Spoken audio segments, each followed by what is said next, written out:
Hi guys, this is my last video. We are finishing the book today. Today's Friday, right? But I'm making this video on Wednesday. Today's the last day that I'm allowed to come to school, so I figured I better hustle over here, get my videos on YouTube because I can't upload to YouTube from home because my internet's terrible. So today, Friday, we will finish the book. There is a discussion question for Friday. And we're starting on 104. If you remember, last time we read, Ellie and his dad were on the train and they started at Gliwice in Poland and they went to Buchenwald in Germany. Remember, like 100 people were on their train when they left, and then by the time they got there, only 12 survived, including Ellie and his dad. So they pull up, and then that's where we're going to start on 104.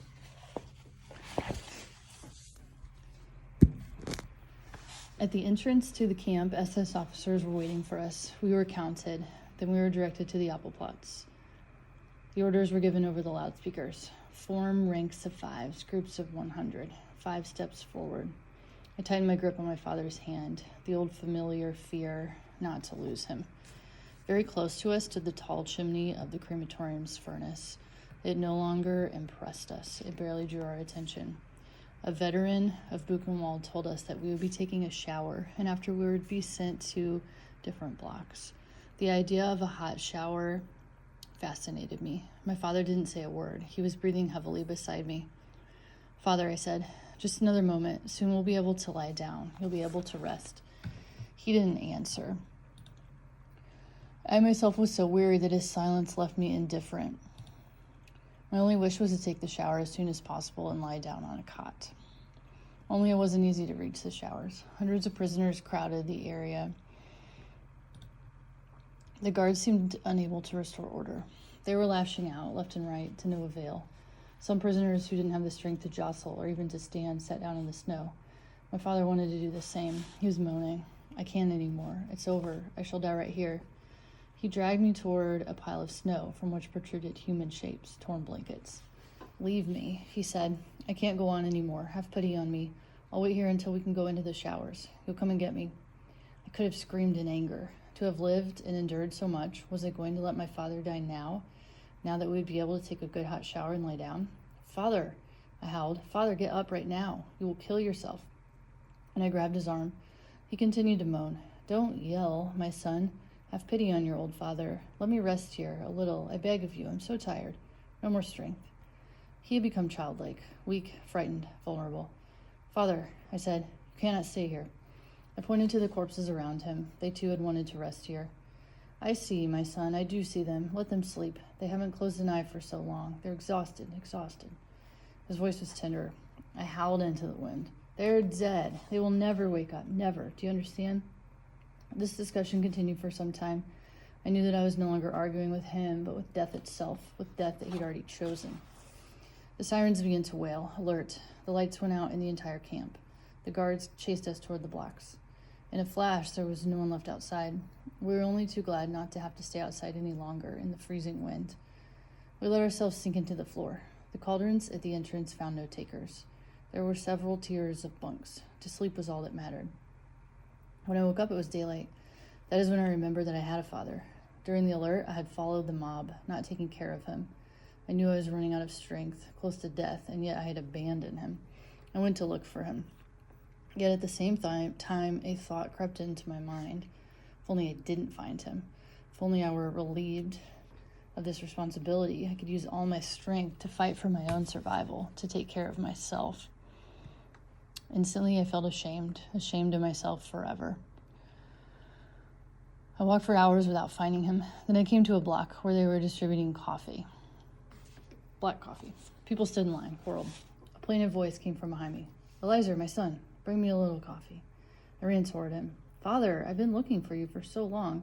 Where were you? Did you sleep? How are you feeling?" He seemed to be burning with fever. I fought my way to the coffee cauldron like a wild beast, and I succeeded in bringing back a cup. I took one gulp. The rest was for him. I shall never forget the gratitude that shone in his eyes when he swallowed this beverage, the gratitude of a wounded animal. With these few mouthfuls of hot water, I'd probably given him more satisfaction than during my entire childhood. He was lying on the boards, ashen, his lips pale and dry, shivering. I couldn't stay with him any longer. We had been ordered to go outside to allow for cleaning of the blocks. Only the sick could remain inside. We stayed outside for 5 hours. We were given soup. When they allowed us to return to the blocks, I rushed toward my father. Did you eat? No. Why? They didn't give us anything. They said that we were sick, that we would die soon, and that it would be a waste of food. I can't go on. I gave him what was left of my soup, but my heart was heavy. I was aware that I was doing it grudgingly. Just like Rabbi Elihu's son, I had not passed the test. Every day my father was getting weaker. His eyes were watery, his face the color of dead leaves. On the third day after we arrived in Buchenwald, everybody had to go to the showers, even the sick, who were instructed to go last. When we returned from the showers, we had to wait outside a long time. The cleaning of the blocks had not been completed. From afar, I saw my father and ran to meet him.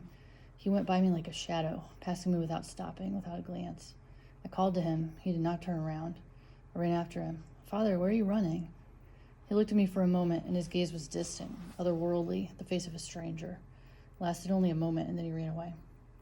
Suffering from dysentery, my father was prostrate on his cot with another 5 sick inmates nearby. I sat next to him, watching him. I no longer dared to believe that he could still elude death. I did all I could to give him hope. All of a sudden, he sat up and placed his feverish lips against my ear. Eliezer, I must tell you where I buried the gold and silver. In the cellar, you know. And he began talking, faster and faster, afraid of running out of time before he could tell me everything. I tried to tell him that it was not over yet, that we would be going home together, but he no longer wanted to listen to me. He could no longer listen to me. He was worn out. Saliva mixed with blood was trickling from his lips. He had closed his eyes. He was gasping more than breathing. For a ration of bread, I was able to exchange cots to be next to my father. When the doctor arrived in the afternoon, I went to tell him that my father was very ill. Bring him here. I explained that he could not stand up, but the doctor would not listen, and so with great difficulty, I brought my father to him. He stared at him, then asked curtly, What do you want? My father is sick, I answered in his place. Dysentery. That's not my business. I'm a surgeon. Go on, make room for the others. My protests were in vain. I can't go on, my son. Take me back to my bunk. I took him back and helped him lie down. He was shivering. Try to get some sleep, Father. Try to fall asleep. His breathing was labored. His eyes were closed, but I was convinced that he was seeing everything, that he was seeing the truth in all things. Another doctor came to the block. My father refused to get up. He knew it would be of no use. In fact, that doctor had come only to finish off the patients.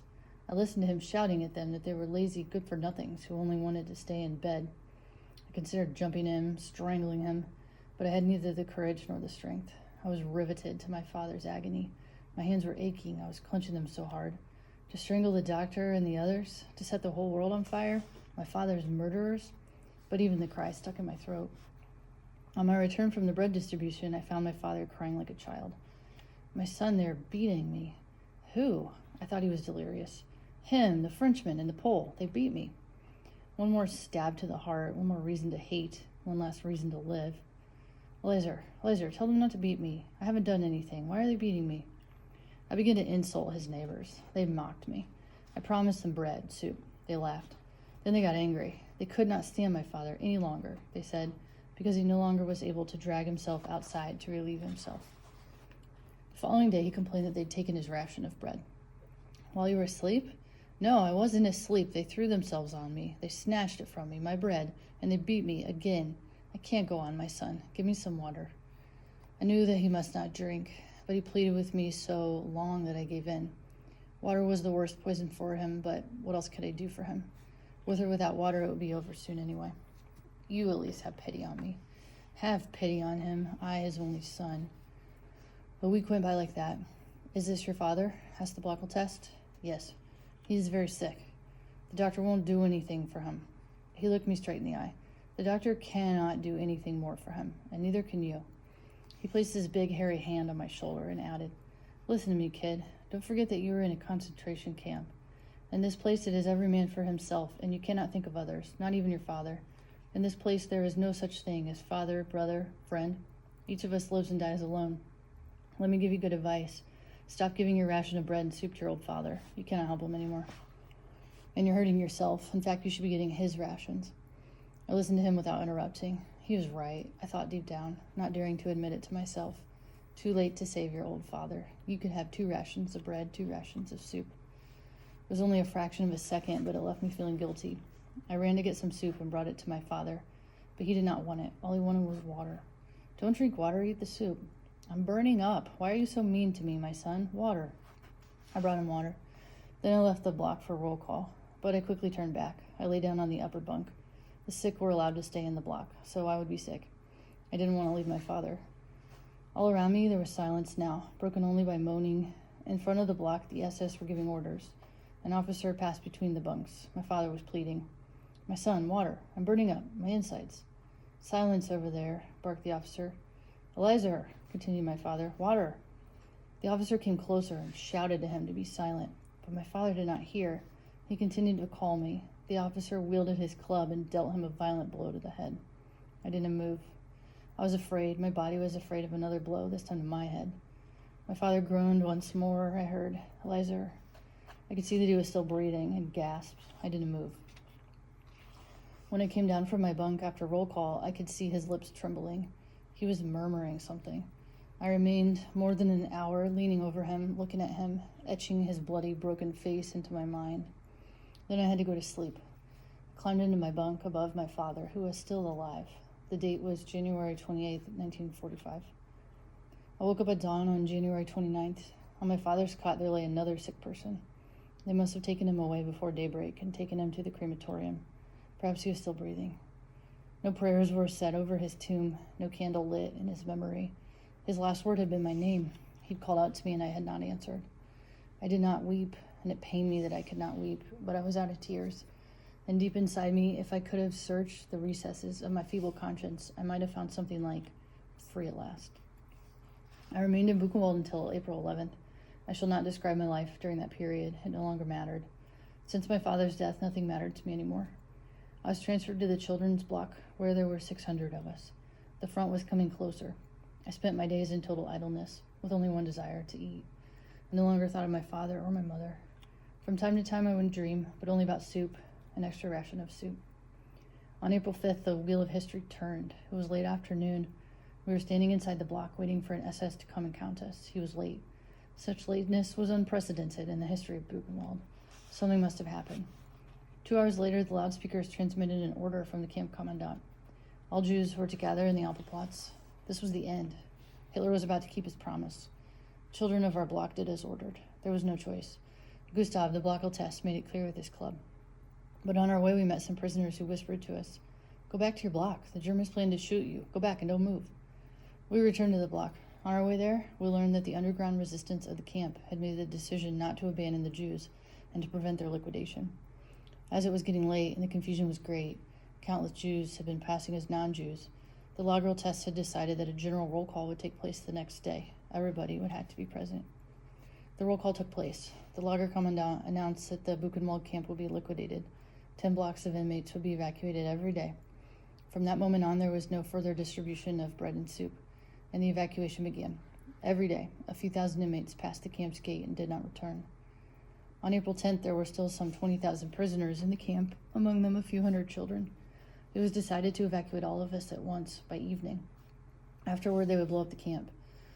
And so we were herded onto the huge Alpenplatz in ranks of 5, waiting for the gate to open. Suddenly, the sirens began to scream, "Alert!"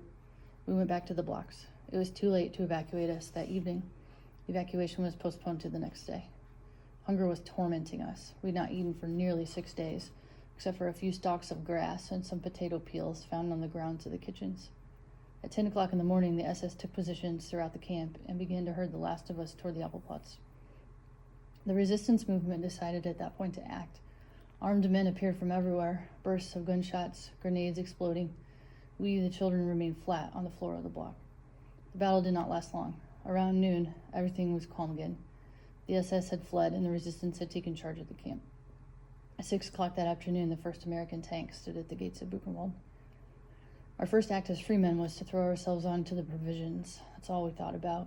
No thought of revenge or of parents, only of bread. And even when we were no longer hungry, not one of us thought of revenge. The next day, a few of the young men ran into Weimar to bring back some potatoes and clothes and to sleep with girls, but still no trace of revenge. 3 days after the liberation of Buchenwald, I became very ill. some form of poisoning.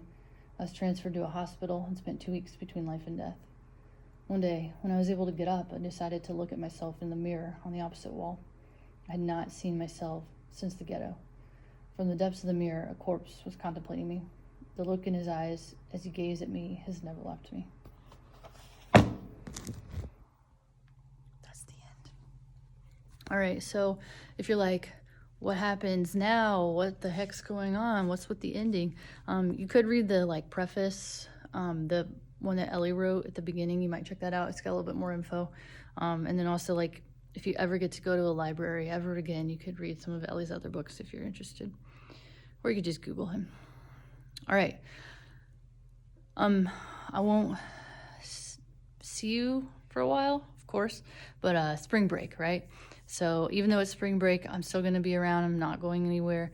I am here to help you. So even though it's spring break, email me, message me, let me know what you need help with, and I can help you with anything. All right. See you guys.